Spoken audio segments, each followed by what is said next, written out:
Hello world! Curses of madness be upon you all, for life fighters. The first ship sails on.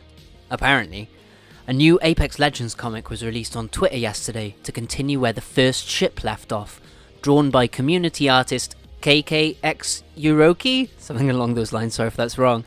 And apparently this isn't going to be the only comic. Writer Tom Casiello, I don't know how to pronounce that either, revealed through his Twitter account that there will be a follow-up chapter next week, and gave some insight as to how this set of comics came about in the first place. I would honestly really recommend following Tom on Twitter, as he often talks very openly about the writing process and how it informs what we end up seeing as the final product. And while that's particularly awesome for little nerds like me, it is also genuinely useful for anyone who wants to understand why the story takes the form that it does. Supporting the incredible artists from the community like KKX Yuroki and prior season's artist Gel will also super be worth your time, just saying. But with that, let's jump into this new comic, which evidently picks up some time after Rampart threatened to shoot Mirage. And as just a quick starter, I'm kind of gutted she didn't. That would have been some real tangible personal conflict right there. But that's definitely not where they went with it, at least for the time being. I need your help, Wraith. We're at DEFCON 5. Which I think is actually a really low DEFCON number, if I'm right. Is it 5 already? What about last week's chicken finger crisis? That was at least a 4. So I was Malali. I was over the top about the chicken. But this is a real crisis. The Syndicate is shipping everything Ramia owns to another planet. Why would they do that? I accidentally told them to? Help me, this is uncharted territory. You've never apologized to anyone? I've never let a woman down before. You're serious. Door slam. Oh no, she's coming. Play it cool. I'll try. Look at that face. Right, so Mirage says that he accidentally told them to do so, which, is pretty typical Mirage. I hope that's a cover story. I really hope that's a cover story. Because I hope it really isn't accidental, and either he's being a spiteful little shit, or he was pushed into doing so for some bigger reason. I've got theories he's tied to the Syndicate. You can check some of my other videos out on that. But we do see here as well that Wraith has an IMC document that will become important. I do really like this art style as well. I read a lot of manga, so this is quite a familiar sort of style to me. I love this face as well. I feel that. And I kind of feel this as well. Oh no. Mirage's got to get out of there. Still digging for answers there, mate?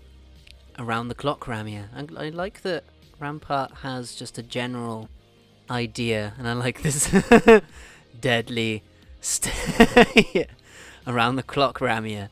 Atta girl. Don't let the bastards get you down. Later.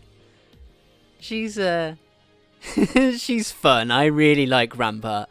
She seems to actually be a lot smarter than she lets on as well at times. And even on an emotional level, even though this seems kind of cold in a way. And it could be her being sarcastic. We don't have the tone down exactly. She seemed alright to me. She'll slit my throat when I'm sleeping.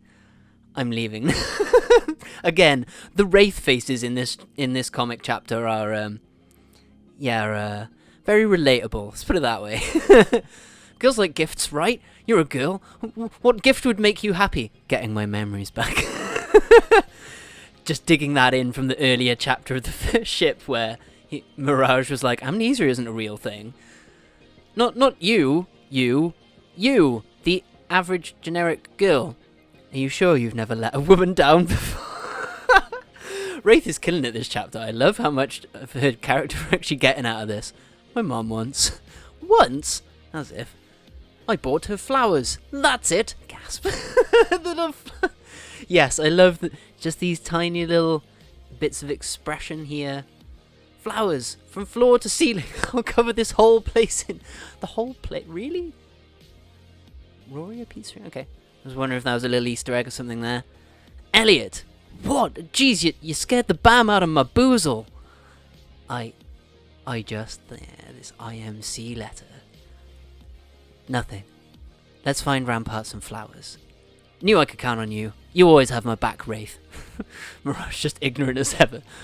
Move over on that fireplace rug, Fido. Wraith, please steal that title of man's best friend. I know you're trying to be nice, man. It feels so backhanded. But yeah, this isn't the important part. This panel here is... Yeah, this is big.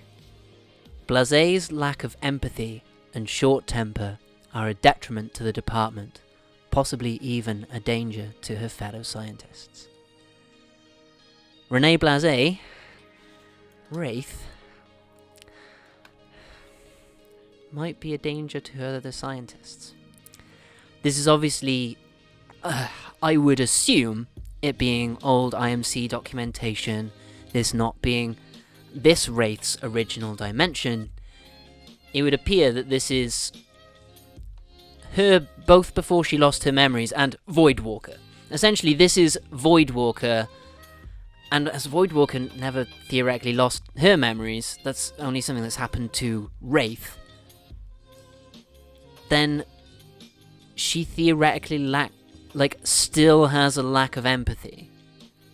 Which makes sense for how she's portrayed in the Voidwalker cinematic. Like, she's very blunt and to the point. She has no room left for compassion. Possibly because of what she's been through. Maybe it is kind of a blessing that Wraith doesn't remember. But that can also be a curse in itself. Next issue, Unleashing the Beast. This comic, I really like this. If you check out Tom's comments, he said that they wanted to sort of bridge the gap between where the first ship sort of reached a resolution into the new season, because they end up with a bit of sort of time left. Tom is very open with the fact that writing for games is this very particular thing that you have to do, and you have to meet the demands of a bunch of other things along the way. And for this chapter, it's only 3 pages, but when you consider the amount of panels, this is actually more than we were getting per week with the weekly quest comics. So hey, that's nice. And this is focusing back a bit more on some of our central characters, especially Wraith, who I had a feeling was coming into things soon. If you take the ghost voice lines from Watson and Wraith, and the portal that we see in the penultimate chapter of the first ship, the one that Ash's head gets thrown into, I'd had a feeling that Voidwalker was maybe not on the horizon, but maybe at least involved somewhat, or turning back up in some capacity. To have this development here, that we do have some very clear development of personality and how that affected Renee Blasé in the past, essentially before she became Wraith, if you will. That's an easy way to talk about her, I suppose. That's going to be hurting. That's going to be hurting Wraith right now. Like, this here, she really shouldn't have put that aside. Like, she's trying to take too much on herself, and Mirage, I kind of like more so now. This is what I was saying about the first ship. The things that it sets up will feel more impactful the later we get into the story. And already, this kind of petty, dumbass setup, not like Mirage being a dumbass, the setup of both him and Rampart's bet concerning Pathfinder's girlfriend, which revealed to us what the deal with Ash was at present, which then brought Blisk back into things. That has then resulted in Mirage and Rampart falling out over the bet, and Mirage being either careless, spiteful, or a spy, and putting her stuff on the rocket to create this kind of menial situation. It's kind of dumb, in a way, but then that all the more then underscores how important this is. And oh shit, Mirage's dumbassery and a much sort of like lower stakes plot, like, it's Rampart's livelihood. It's actually pretty high stakes for her when you consider it, especially if she were to lose any of it, or anything were to happen to it, especially if the rocket crashes back into Talos. That's what I think is going to happen, but, and you know, that's for another video, a video that already exists here, check it out. That's actually pretty high stakes for Rampart, But then, like, the almost childish way that it's come about, Mirage and Rampart sort of fucking around, has now detracted the time away from Wraith, one, heavily needing some emotional support right now, and possibly needing something done tangibly about it. I assume it's only that she really needs to talk to someone, but this is...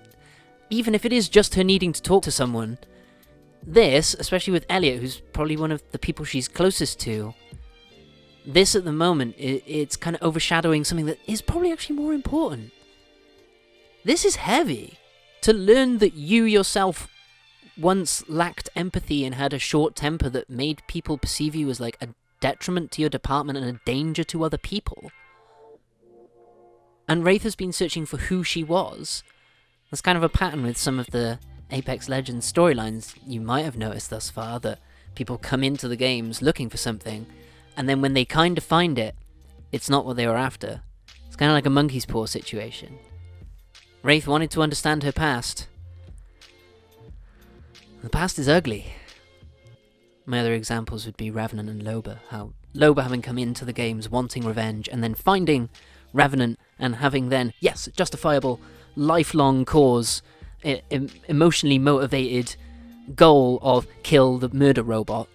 That has then now completely changed because of the sci-fi nonsensery of the broken ghost, but also because when actually faced with the idea of just freeing someone from eternal life, like the suffering of eternal life, as opposed to getting revenge, it begs the question to Loba, like, what is revenge actually worth? And I think that's kind of more the point, as opposed to killing Revenant. Because revenge isn't really worth anything, it won't do anything, it won't get her anywhere.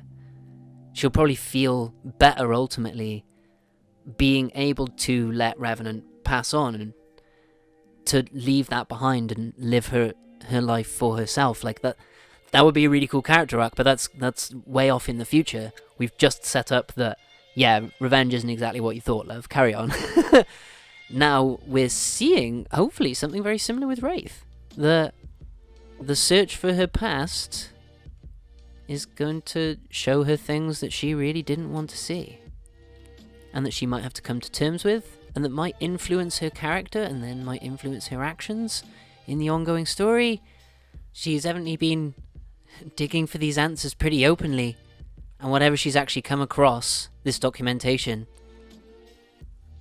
it's big enough that even like Rampart really knows, and knows how key it is. And I do really like this line. I love some of this, like some of the paneling.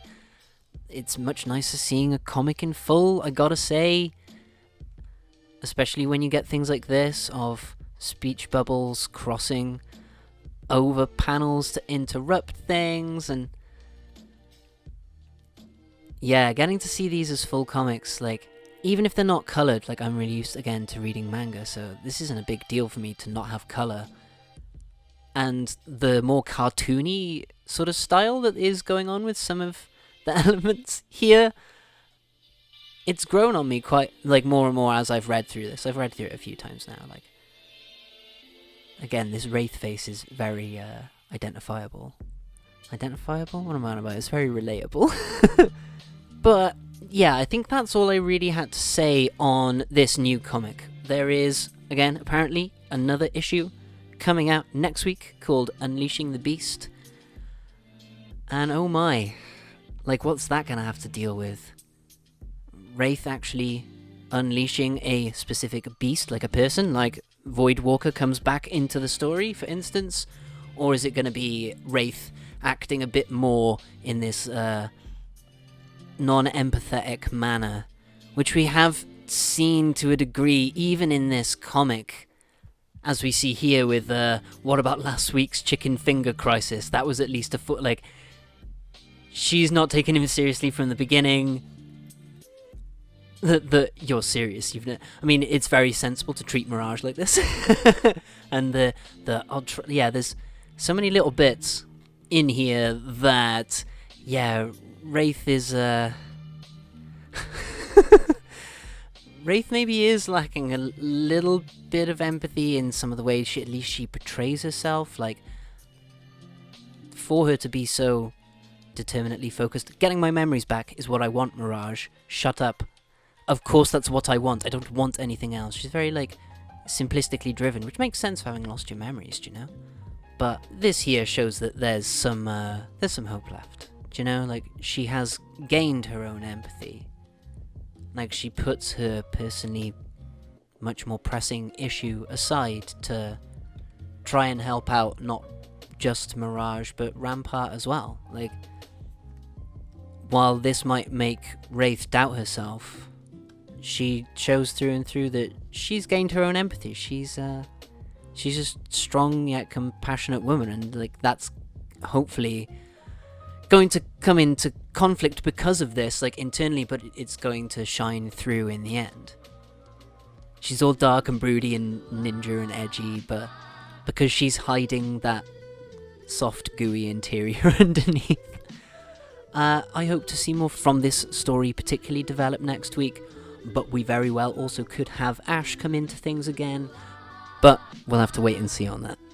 I hope you enjoyed the comic this week, and you're looking forward to unleashing the beast next week. Thank you for staying with me, friends. I've been Euclidean Vision, the emotional support. Take care of yourselves out there, teammates, and may the glorious light of Best Girl shine within you. Bye-bye.